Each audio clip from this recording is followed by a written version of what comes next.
Muita gente estava sentindo falta de ir a um salão de beleza para cortar o cabelo, fazer a unha.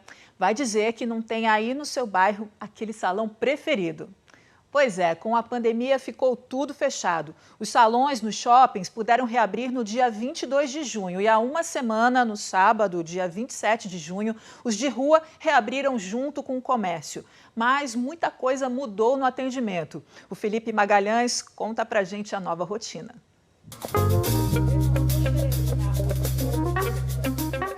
Lixa na mão e preocupação na cabeça. Voltar a trabalhar tá sendo bom. Um pouco de medo também, né? Porque ainda não acabou. Mas a gente precisa, né? No início da pandemia, o susto. E agora? O pensamento foi esse. Depois, prejuízo para patrões e funcionários. Devastador, porque do dia para a noite a gente fechou 100 dias. Todo dia fatura, todo dia vende, todo dia paga. E de repente você fica sem isso, fica só as contas para pagar, essas ficam. Mas agora que o salão reabriu, os clientes estão voltando. É que nem todo mundo estava se virando muito bem durante a quarentena. Não virou, não faz. Não faz. A Melissa está de olho nas unhas e nas regras que os salões precisam seguir. Antes de vir a gente observa, né? Se tá todo mundo de máscara, se tem álcool gel, se tá certinho. Aqui nessa barbearia, atendimento só com hora marcada e esperar sentado não pode mais.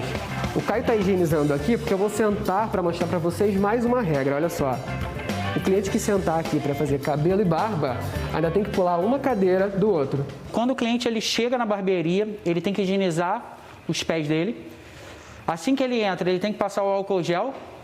Aperto de mão a gente já não faz mais. Antes também de atender, ele está passando o álcool 70 em todo o material dele. Em vez de usar a capa normal, a gente está usando a capa descartável. São cuidados mais do que necessários. O vírus ainda está aí, né, rodando, mas a gente tem que trabalhar, não tem jeito. Longe do fiel barbeiro, o Cláudio teve que dar um jeito. Sempre tem uma reunião online, sempre tem alguma coisa assim, tem uma live que a gente acaba aparecendo e aí tem que ficar ajeitando o cabelo. Fiz uma máscara que você aplica por 15 minutos, aí tem que deixar aquecido e aí depois tem que tirar com condicionador. O Bruno até tentou. Desde o início da pandemia eu estou procurando fazer em casa, mas como se pode notar não fica muito bom, né? Agora, tá todo mundo tendo que se adaptar. É estranho, né? Porque na rua todo mundo de máscara, a gente tem que atender os clientes tudo de máscara. É diferente, a gente não tem mais o aperto de mão com o cliente. É só um valeu assim de longe, às vezes um cotovelo assim. O que não muda é a satisfação do cliente. E aí, Ana Paula, gostou da mudança? Ele ficou lindo, adorei. E olha, aqui no estúdio a gente recebe o Flávio Graça, que é superintendente de Educação e Projetos da Vigilância Sanitária do Rio, que vai falar pra gente sobre as novas normas. Bom dia. Olha, a gente viu que lá no salão já tem algumas regras diferentes, né? Quais são os cuidados que tantos clientes e funcionários têm que ter nessa nova retomada? Então, bom dia, Ana Paula. Um prazer estar aqui. Bom, é muito importante lembrar sempre do que nós chamamos de regras de ouro para que a gente possa nortear o nosso novo padrão de comportamento. Então, a primeira questão é quanto à aglomeração. É muito importante manter o distanciamento. Então, o salão não deve ter sala de espera, porque as pessoas iriam se aglomerar dentro do salão. Ele não deve também usar todas as cadeiras juntas, né? Ele deve fazer alternância de cadeiras para manter o distanciamento entre os clientes. Também, ele não pode fazer vários serviços no cliente ao mesmo tempo, isso significaria vários profissionais, um fazendo a unha, outro fazendo o cabelo nesse mesmo cliente. Então, é muito importante esse ponto. O segundo ponto é quanto à questão da higienização. Todas as superfícies têm que estar bem limpas e serem higienizadas após cada cliente. Olha, a gente está vendo algumas imagens de profissionais de beleza. Nesse caso, não pode mais ter aquelas duas pessoas ao mesmo tempo, tem que deixar tudo limpinho. Além disso, Flávio, tem também a questão do agendamento, né? Para evitar aglomeração, só pode ir com hora marcada. Exato. Essa é uma forma de evitar o acúmulo de pessoas tanto dentro como na porta do estabelecimento. Nós observamos que o agendamento é uma medida que organiza melhor a operação, porque faz com que o empreendedor possa se programar e fazer toda a higienização, não só da superfície, mas como do equipamento. Todo o material deve ser higienizado entre um cliente e outro. E é preciso que haja um intervalo de tempo para que isso seja feito. Obrigada, Flávia. A gente vai continuar conversando sobre essas novas regras. E olha, as academias aqui do Rio reabriram na quinta-feira. E para isso foi preciso preparar todo o local de treino e se adequar às orientações de segurança. O Pedro Arcanjo é professor de educação física numa academia de CrossFit, na Vila da Penha. O aluno, ao chegar, tem que estar usando a sua máscara, ter sua garrafinha d'água e a sua toalha. Ao chegar aqui, ele vai ter sua temperatura medida, normalmente, acima de 37. Ele não vai poder fazer aula. Abaixo, ele entra normalmente. Chegou no sagaz, o que vai acontecer? Vai ter seu espaço delimitado com os seus aparelhos e seu álcool 70 com o seu pano. Tá? Vai começar o exercício, ele vai limpar o seu aparelho para utilizar.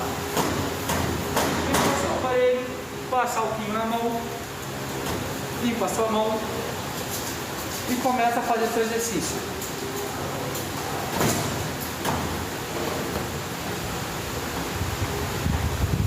Terminou de utilizar ele, o que ele vai fazer? Vai limpar de novo o seu aparelho, vai limpar a sua mão de novo e vai se retirar da aula. E aí, Flávio, nesse caso, para a academia também tem que ter hora marcada e a gente viu ali um cuidado ainda maior com a limpeza do equipamento, já que vai ser compartilhado, né? Exato. Nós vimos bons exemplos ali de demarcação do chão para poder orientar quanto ao distanciamento de cada aluno, respeitando o espaço, a higienização do equipamento entre um exercício e outro. Principalmente, né, a gente tem que pensar naquela antiga prática comum de revezar o equipamento durante uma aula, que no momento a gente não recomenda, porque o equipamento deve ser totalmente higienizado entre um aluno e outro. Olha, obrigada, viu? E olha, também na quinta-feira passada, além das academias de ginástica, bares e restaurantes voltaram a funcionar. E a Luana Alves foi ver como foi a movimentação de noite no primeiro dia de reabertura. O novo normal ainda é de muita incerteza. Quem diria que logo que a prefeitura liberasse o retorno de bares e restaurantes, esse seria o cenário na Lapa, por exemplo. Foram mais de 100 dias fechados para cerca de 10 mil bares, restaurantes e lanchonetes. A expectativa era grande e com muitos preparativos. Onde muitas empresas, infelizmente, fecharam as portas ou tiveram que demitir. Pelo menos 20 mil empregos e 10% das empresas do setor já foram perdidos. Agora, nessa retomada, o importante salientar é que há protocolos muito positivos, seguros, discutidos com as autoridades, de tal forma que os restaurantes estejam capazes de receber com segurança a população para a retomada. Aqui na Lapa, conhecida por ser o reduto da boemia carioca, essa primeira noite da volta dos bares teve muito mais medidas de proteção do que público. Aqui nesse bar, logo que a gente chega, um funcionário mede a nossa temperatura. Muito obrigada. Que é para saber se a gente pode entrar e ele também dá um pouquinho de álcool em gel para higienizar as mãos. E aí sim que a gente pode aproveitar a noite. A gente também entende que são outros tempos e que as pessoas vão devagar, elas vão retornar e cumprir nosso objetivo. O carioca está mais cauteloso, você acha? Acredito, sim. Está mais cauteloso e tem que ser, realmente a gente tem que adotar as novas práticas. Acho que vai ser bom para todo mundo também e com segurança a gente consegue voltar ao normal. Na Abolição, bairro do subúrbio carioca, esse tradicional bar também precisou se reinventar. Quem contou pra gente foi o parceiro da comunidade RJ, Leandro Leal. Vem comigo, meu parente. Como ficaram as mudanças para a retomada? As mudanças nós fizemos da seguinte forma, né? No salão nós tínhamos 12 mesas e criamos um espaçamento, né, orientado com 2 metros de distância de mesa em mesa, colocando álcool gel, sabonete líquido e orientando os clientes em relação ao distanciamento, né? Apesar de muitos bares estarem se preparando, a Noite Carioca ainda teve momentos de descumprimento das regras, mesmo com a fiscalização presente. como aconteceu no Leblon, na Zona Sul. O decreto da Prefeitura estabeleceu regras para o funcionamento dos bares, como atendimento apenas à metade da capacidade, espaçamento de 2 metros entre as mesas, self-services proibidos nesse momento, bem como música ao vivo e o funcionamento até às 11 da noite. À exceção de sábados, domingos e feriados, quando os bares vão poder voltar a funcionar até 1 da manhã. Os estabelecimentos que descumprirem as regras poderão receber multa ou até mesmo ser fechados. Flávio, qual é a orientação para essas pessoas, esses clientes que estão começando, voltando a usar esses bares, mas com segurança? Bom, é muito importante que o cliente tenha um olhar crítico quanto à operação. Por isso, todas as informações estão no nosso site prefeitura.rio/vigilância sanitária.